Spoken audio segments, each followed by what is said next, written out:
Welcome to the first level spell class. In this class we're going to learn about spells, jinx and charms. Lots and lots of them. My name is Professor Lisa Bell, and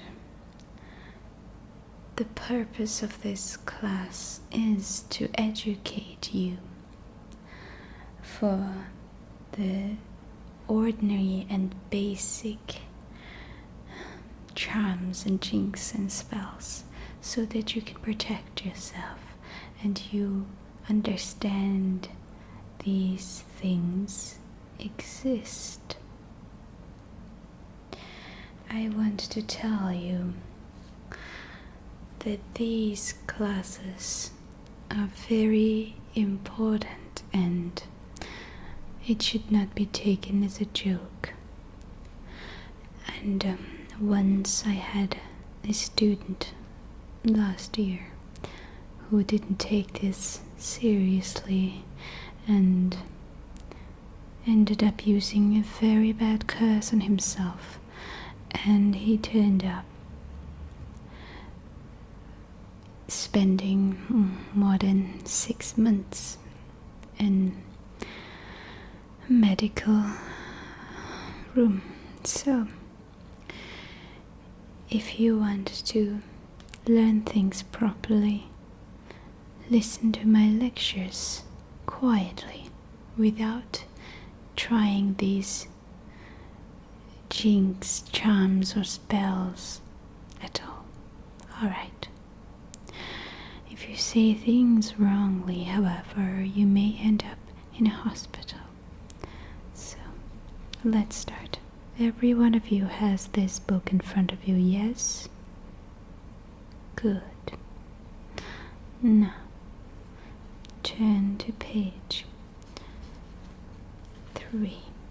First page of your book has the ancient map of the world, of the wizarding world.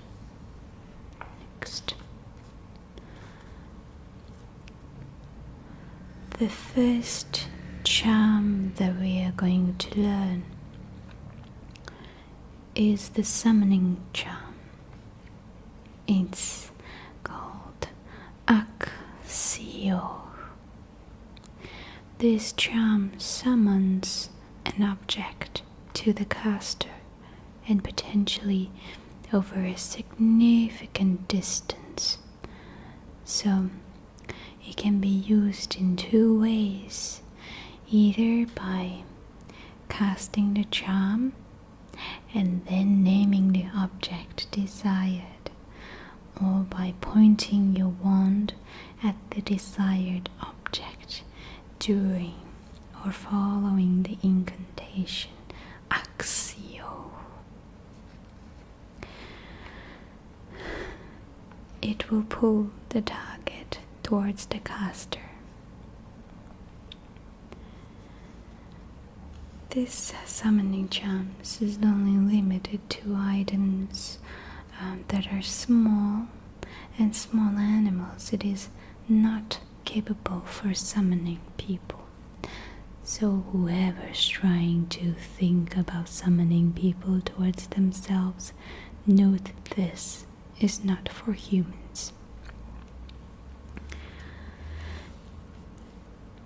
Next we have age line. Excuse me.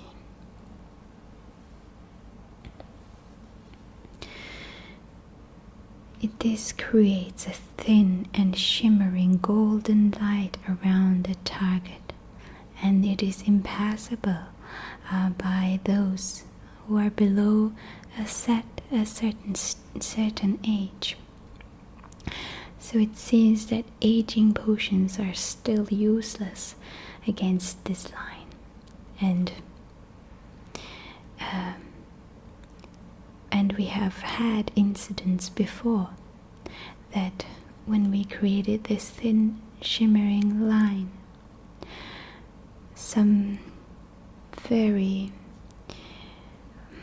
smart students tried to use the aging potions and pass through this line. They didn't though, and the line functions on either the calendar year or even mental years of age. So there is no hope. It is once used by Albus Dumbledore to stop underage students from entering the names into Goblet of Fire. So what do you think? The bars, how do you think they keep the underaged children to go into the bar? Age line, exactly.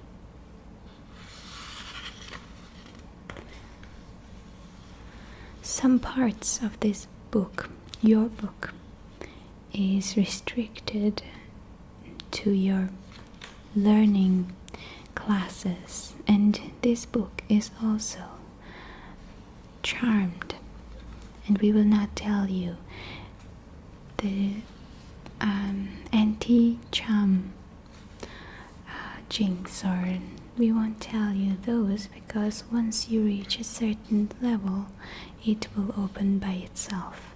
As you can see, the first few pages have been shut close.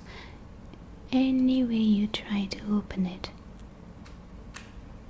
it can't be opened. Some pages are shut close as well, so don't try it. Next, we have Aquamenti. It is a water-making spell. Don't try it in the class, please. But you can try it with me. Aquamenti. Good. It produces a fountain, or it's just a jet of water from the wand tip. As you can see, none of you have your wands in my class yet, because it is too dangerous to learn these spells, charms or jinx with your wands. Next, Alarte Ascendare. It shoots the target high in the air. As you can see, it is very dangerous. A target can be human on a broomstick. Very dangerous. Next, we have Albus Dumbledore's Forceful Spell. This spell was very quite powerful when it was cast. The opponent was forced to conjure a silver shield to deflect it.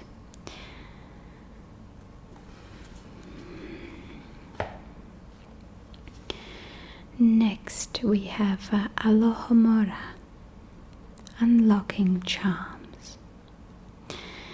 It is used to open and unlock doors.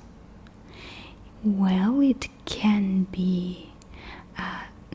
unseal doors upon which the locking spell has been cast, although it is possible to bewitch doors to resist this spell.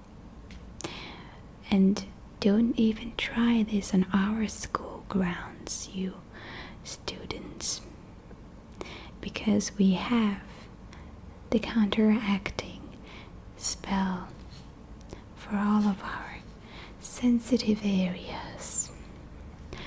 Next, Anapneo. It clears the target's airways should they find it blocked. Anapneo. Next, Antiochuracia.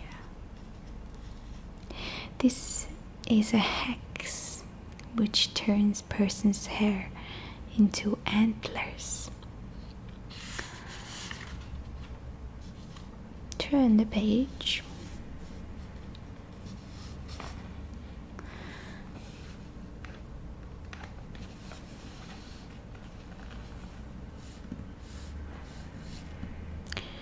Next, we have anti-jinx. This prevents the effects of a jinx over one target or animal. This is a higher level of spells and jinx charm learning. You will learn it when you reach the level. Next, there's anti-cheating spell. Description is it is cast on the parchment paper such as these and quills to prevent the writer from cheating while writing the answers. And yes, all of our examinations have anti-cheating spells. There is no hope for cheating here, only learning. Next, anti-disapparation jinx. It's used to prevent disapparating in an area for a period of time. It is also used to trap an enemy in an area that is probably also related to anti-apparition charm. This is also a higher level of spell and charm learning. You shall learn it when you pass this exam. Next, Antonin Dolohov's curse. Based on what is seen of the effect, it is just presumed to be a nearly lethal spell used to cause severe internal injury. It is very dangerous spell, and this curse.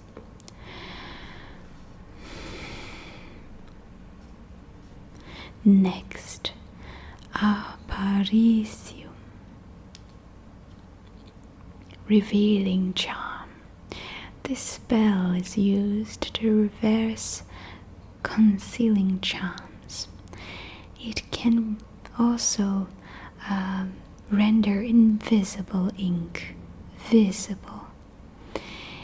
It is also related to Specias Revelio. Turn a page.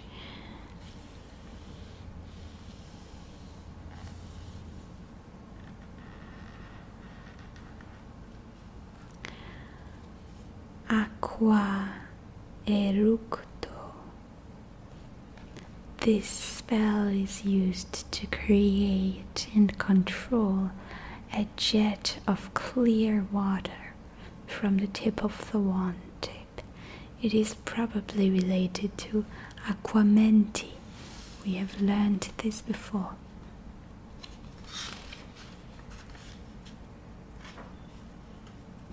There, water making spell. Some of the spells are obviously related to each other.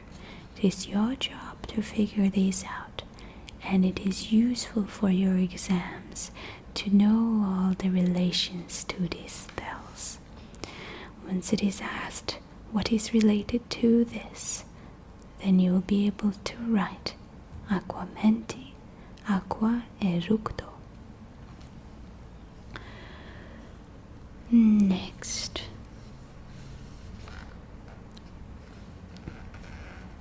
Arania Exupne. This spell is used to blast away Acromantulus and also other arachnids.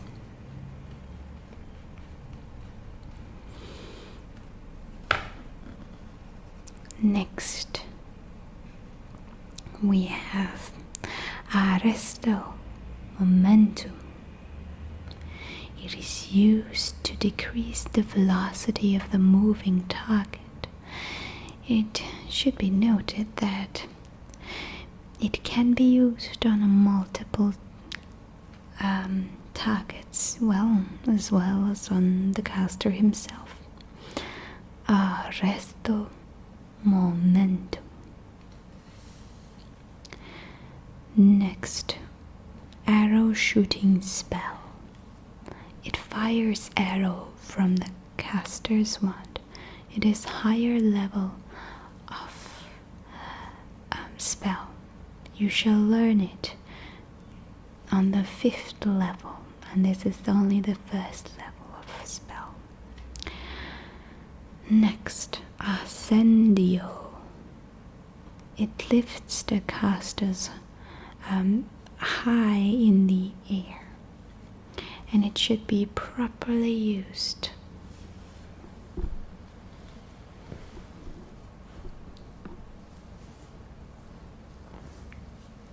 Turn the page.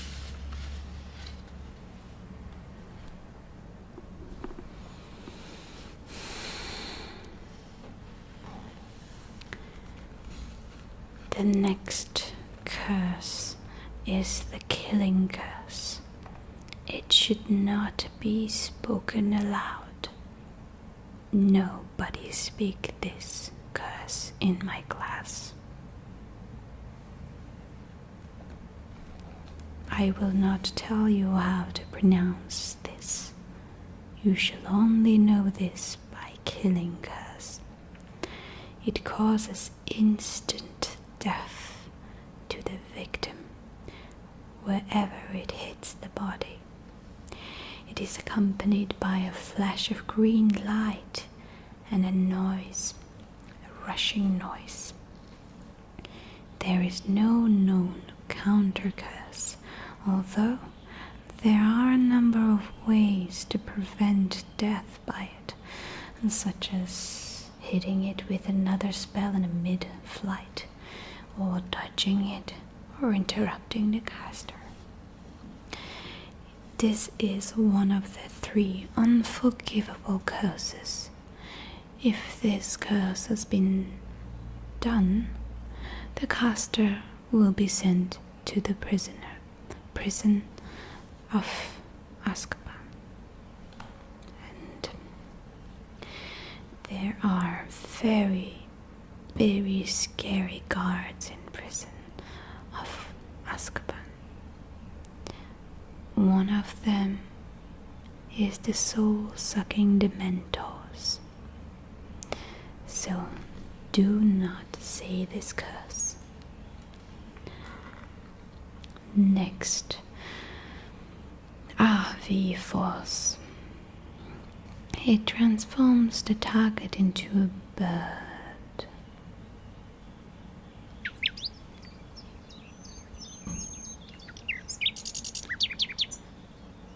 Who did that?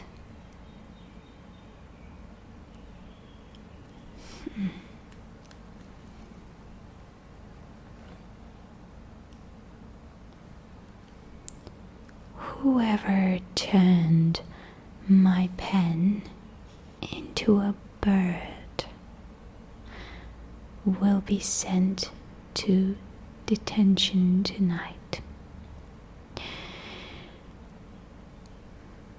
and shall be going to the Forbidden Forest tonight with Hagrid. And I know who you are. So, let's continue.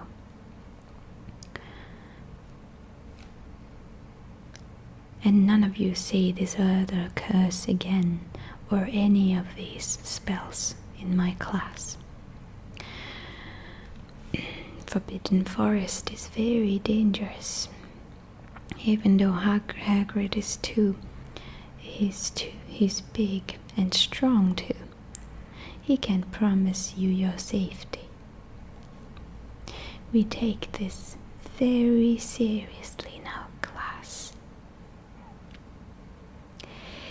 Next, we have Avis. This conjures a flock of birds from the tip of the wand when it is in conjunction with Apugno. It can be used offensively.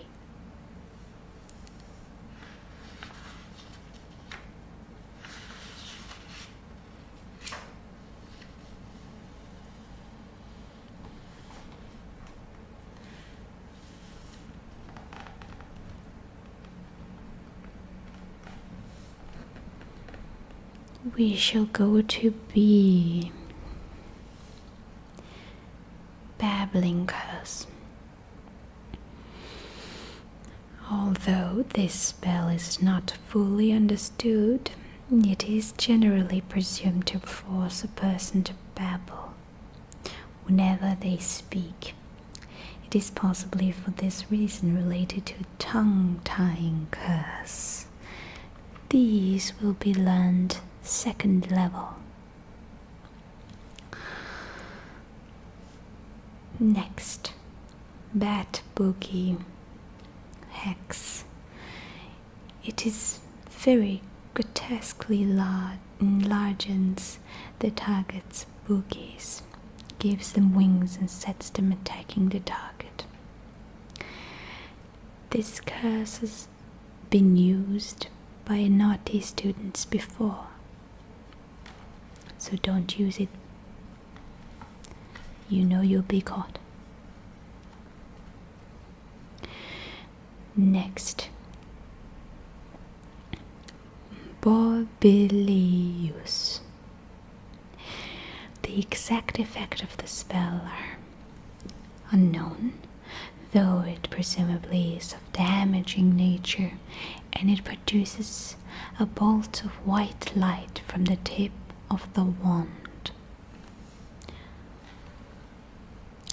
Next, we have Bedazzling Hex. It is used to conceal a person or an object. It is used in conjunction with Chameleon Charm on a certain cloaks. Bedazzling Hex. Only a few students will be able to learn this hex.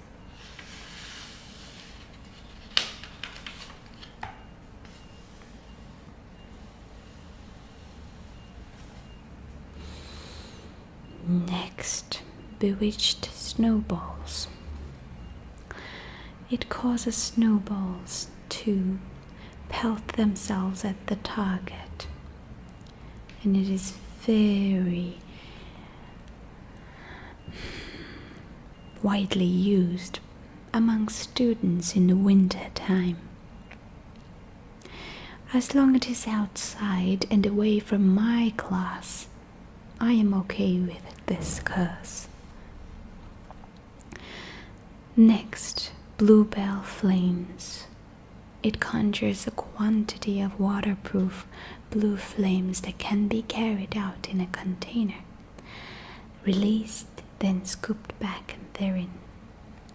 It can be used underwater for these purposes. Next, Bombarda. It provokes a small explosion, and mind you, has been used by naughty students before too. As long as it is not in my class, you can do it outside. Bombarda Maxima. It creates large explosions capable of removing entire walls. It shall not be used on any premises of the school or any other premises of the Wizarding World, or you can be put in jail by the Wizarding World,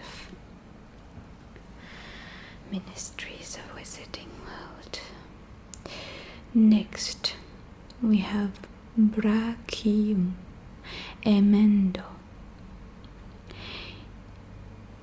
If it's used correctly, it's claimed that it will heal broken bones, and that this theory is supported by the etymology. So, next, bubblehead charm. It produces a large bubble of air around the head of the users. It is commonly used as supernatural equivalent of a breathing set. You can use this charm for amongst your friends. Bubble producing spell produces a stream of multiple colored non-bursting bubbles.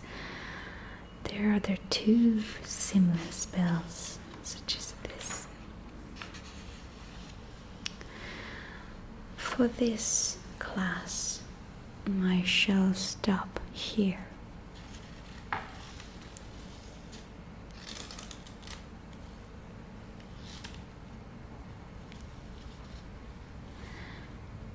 And for homework,